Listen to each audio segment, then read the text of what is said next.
Dando continuidade com a análise do conto Branca de Neve, vamos começar pela leitura que descreve Branca de Neve sozinha na floresta.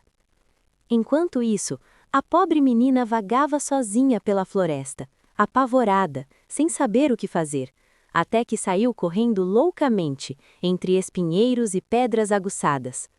Não se feriu, no entanto, e caminhou enquanto teve forças nas pernas. Quando parou, já estava anoitecendo.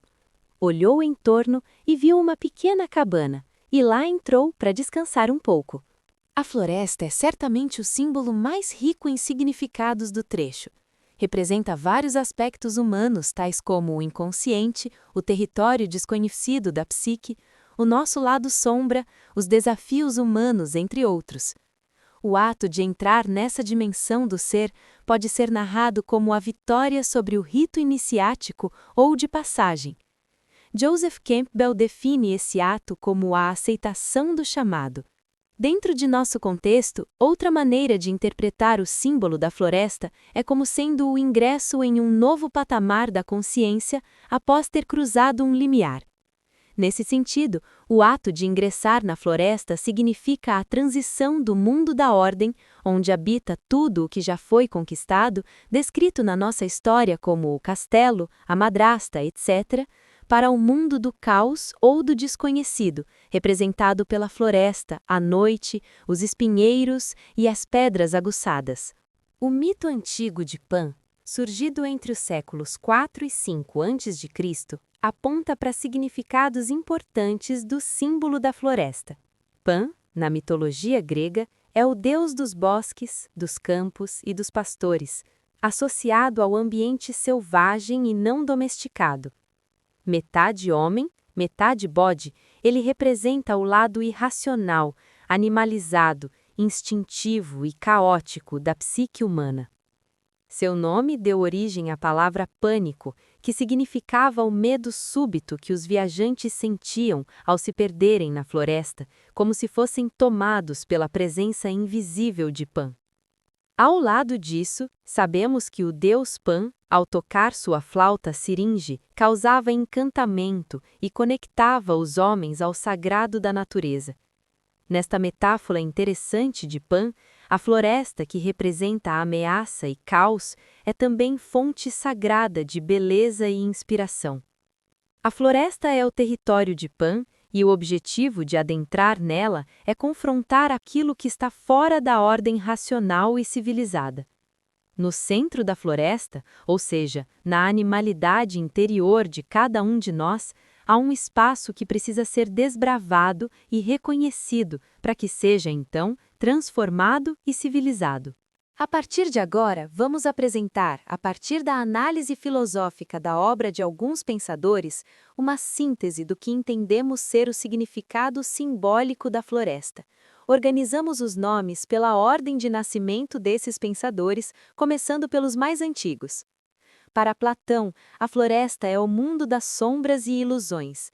Entrar nela é como descer a caverna. A alma precisa atravessar o caos da matéria para alcançar o mundo das ideias. No livro 7 de A República, Platão apresenta a célebre alegoria da caverna.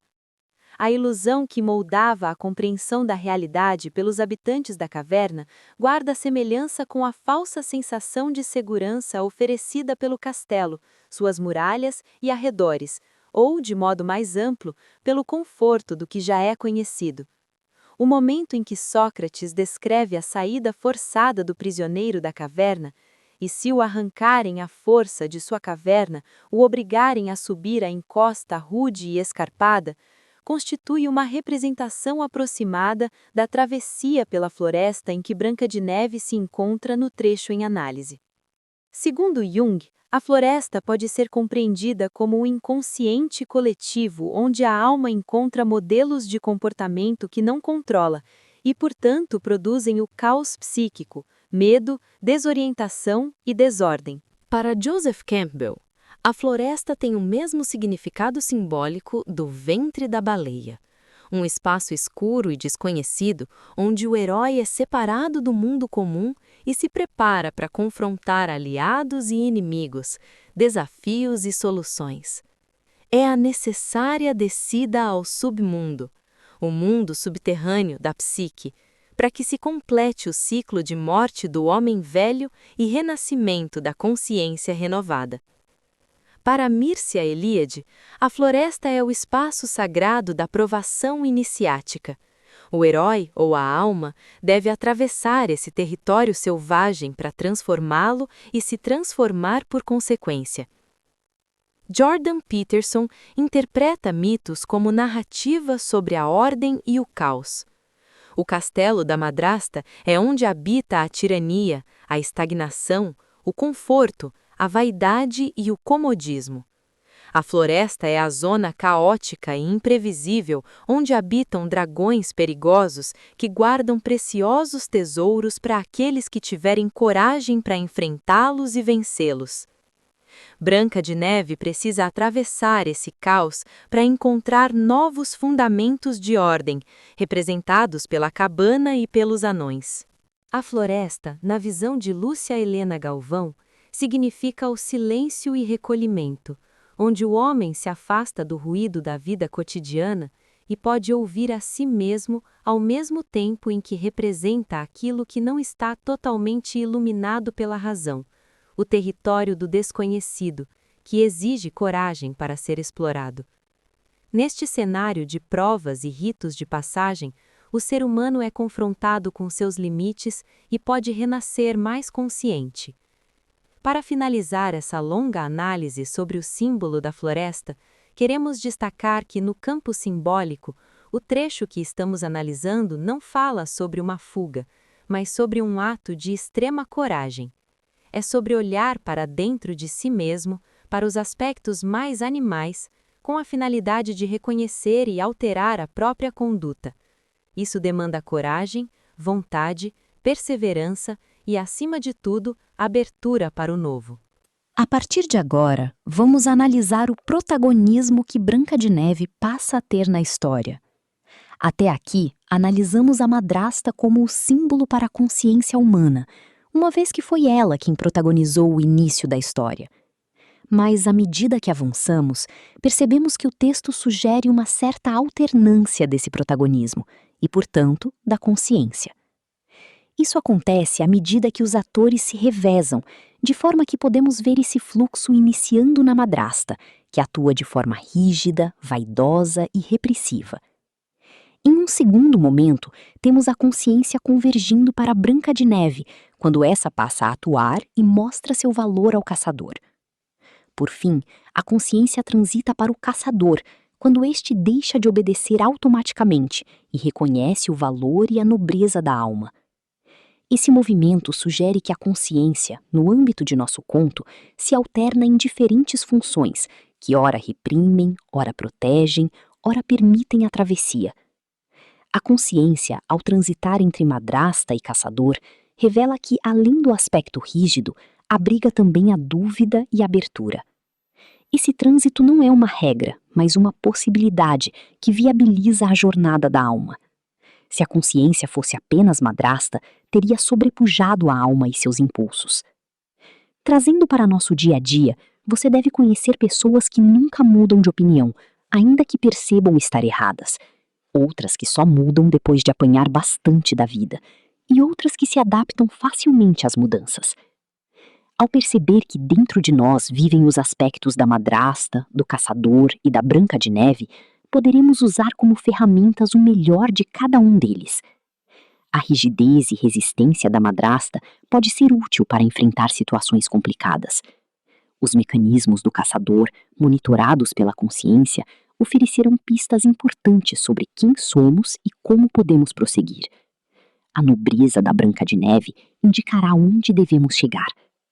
Quando conheço as chaves que acessam essas vozes, elas se revelam e dialogam comigo, tornando possível descobrir novas oportunidades de transpor os desafios que a vida oferece. Passaremos agora a analisar o comportamento da Branca de Neve como a consciência humana que aceitou o chamado e ingressou em sua floresta interior.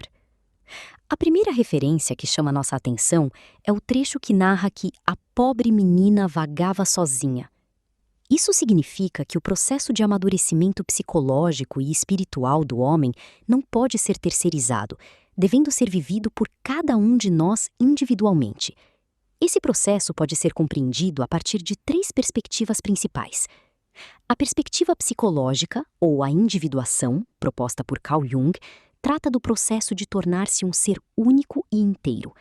Envolve integrar as partes da personalidade que ignoramos, a sombra que habita na floresta, e equilibrar o consciente com o inconsciente para alcançar a plenitude. Isso se dá na solidão interior de cada um de nós. A perspectiva mitológica, ou a jornada do herói de Joseph Campbell, onde as histórias de heróis que enfrentam dragões e labirintos são metáforas para as nossas lutas internas. O chamado à aventura é o convite para sair da zona de conforto e enfrentar os próprios medos para retornar com uma nova sabedoria de vida. Isso também acontece na solidão interior de cada um de nós. Por fim, temos a perspectiva espiritual, que busca aprofundar o sentido da vida com base em valores transcendentes ao mundo material.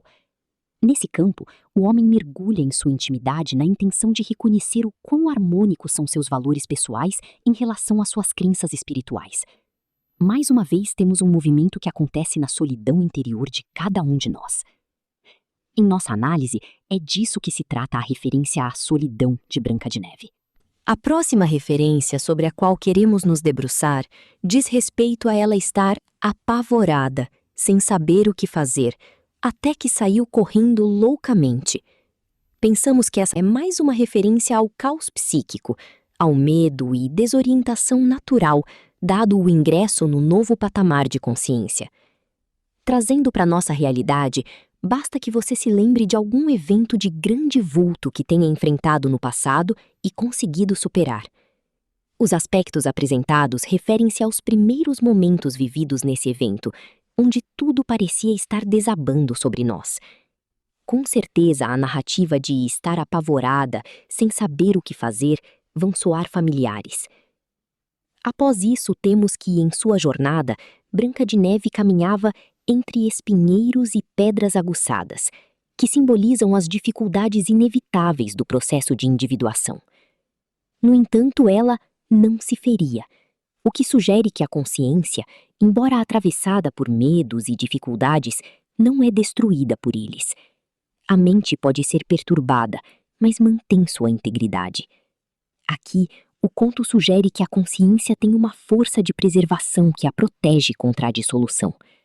Voltando ao exemplo anterior, basta lembrar do momento em que conquistamos a solução definitiva para aquele evento de grande vulto ocorrido em nossa vida.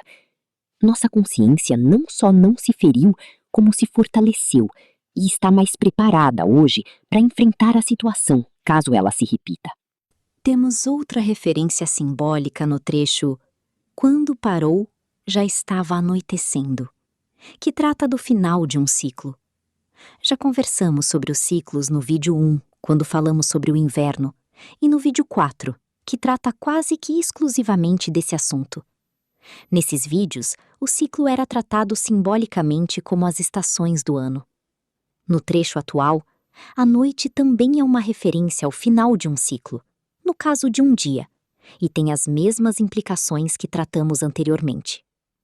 Como estamos tratando de um mergulho na intimidade de si mesmo, a noite significa que o objetivo dessa busca interior foi atingido, ou seja, chegou ao fim.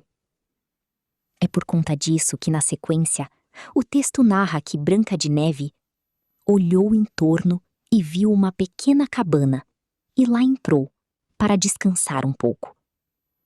Uma cabana é uma casa, e Carl Jung utilizava a metáfora de uma casa para descrever a psique.